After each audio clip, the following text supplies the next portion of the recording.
Just have a relationship with Kṛṣṇa. It's so easy. So nice. You just chant Kṛṣṇa's name and direct your affection towards Kṛṣṇa within your own heart. And Kṛṣṇa will respond. And you'll go, oh, this is very nice. You have to be pure. That's the thing. You have to be free from the different attachments and aversions and conditioning of this material world. Then you can do. But anybody can do that. Anybody, because we're all conscious living entities. We all have consciousness, or we all are consciousness. So we can direct that consciousness in any way that we want. But why not direct it in a way that brings unlimited eternal happiness? That's the purpose of this esoteric teaching. Let's see, did I forget anything?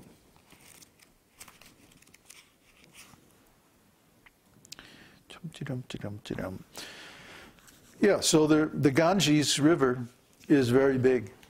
In some places I've seen the Ganges is over a mile wide. It's a huge river, deep. It's so deep that it has a special species of dolphins that live in it. Yeah, and they go in packs, you know, dolphins always go in a school. And so you can be out in the middle of the Ganges in a boat and all of a sudden be surrounded by dolphins. It's really cool. But during the rainy season, the Ganges becomes very swollen and flooded and becomes very muddy, and it flows very fast. And there may be all kinds of mud, foam, bubbles, you know. Even you may see like dead animals or dead bodies floating in the river. But that doesn't mean that the Ganges becomes contaminated. The Ganges never becomes contaminated. See, the British used to use only Ganges water in their ships. They would come to India and then take barrels and barrels and barrels of Ganges water. Why? Because it never goes bad. It never becomes infected with microorganisms. There's some sterilizing factor, unknown sterilizing factor in the Ganges water. Well, we know what it is. That the Ganges water emanates from the lotus feet of the Lord. So when this water comes in the material world, it's empowered by the purity of the Lord's lotus feet. Therefore, it never becomes stale. So this Ganges water is purifying actually the whole planet, the whole world. And if we bathe in that water, we also become purified. It doesn't matter. Even if it's muddy, even if it has sticks and stuff in it, doesn't matter. Even if it has fish and crocodiles and all kinds of stuff in it, it's still purifying. So similarly, the pure devotee, even though he may not be pure from a physical point of view, he may not be perfect from a material point of view, still, because of his spiritual consciousness, he's considered purifying. And to be in the association of a pure devotee is very purifying. It heals us spiritually. So everyone should try their best to get in association and stay in association. And then we can gradually heal them from this material disease, material consciousness. That's what we're doing. That's why we have these programs. So you please attend these programs regularly, and you'll get the result. Just like when you bathe in the Ganges water regularly, then you get the result after some time. So, are there any questions? This one. There's. Mute the mic. Okay. You should just pass it over there after the kirtan, you know, as a standard thing. Question from Mother Swati. Please accept my humble obeisances, Babaji.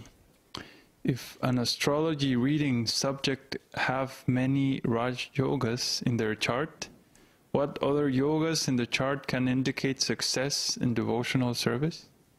Well, of course, there's good old moksha karaka. That's always the first thing I look for when I do someone's chart, to see if they have astrological support for attaining liberation, moksha. And actually, a lot of the people who approach us do have that. A much higher percentage than appear in the general population. We did a calculation one time, and what was the result? It was about 1% or less. 5%? Yeah, a little higher maybe. Was it? 5%? That's 1 in 20. But we're getting more than half of the people who ask us for readings have the moksha karka in their chart. So that figures, huh? That the Lord's inspiring them to come into our association. We look for that. We look for a strong 9th house, especially Jupiter in the 9th. I have Jupiter in the 9th. A lot of my students have Jupiter in the 9th. What's another one? Well, Arishtabhanga, Jupiter in the 9th gives you Arishtabhanga automatically, but Jupiter can also give Arishtabhanga in the 4th, 5th, 7th, or 8th, no, 10th house, or in the 1st house itself. That's actually a pretty common reading. About 1/3 of all charts have Arishtabhanga. But it helps, it really helps. And that's actually, I think one of the definitions of a pious person is that they have a strong Jupiter. But as far as devotional service itself is concerned, a strong Ketu is always good. Ketu in the, what did I see in the chart today? I think it was Rahu. Rahu is in the, oh yeah. Ketu is in the 9th, and Rahu is in the 6th. You know, so the Rahu-Ketu axis, if it's in the 6th and 9th house, this is very strong. Very good for developing spiritual consciousness. Also, we would want to see a Mercury that's not combust. Mercury should be at least 5 degrees from the sun, or better if it's 10 degrees or even more away from the sun. Because if Mercury is too close to the sun, then one's intelligence becomes overwhelmed by false ego. So, of course, this is not good. Generally speaking, let's see. Mercury is usually an average of about 7 or 8 degrees away from the sun, on average, or more. But the people because when the Mercury passes either behind or in front of the sun, it's usually moving very fast.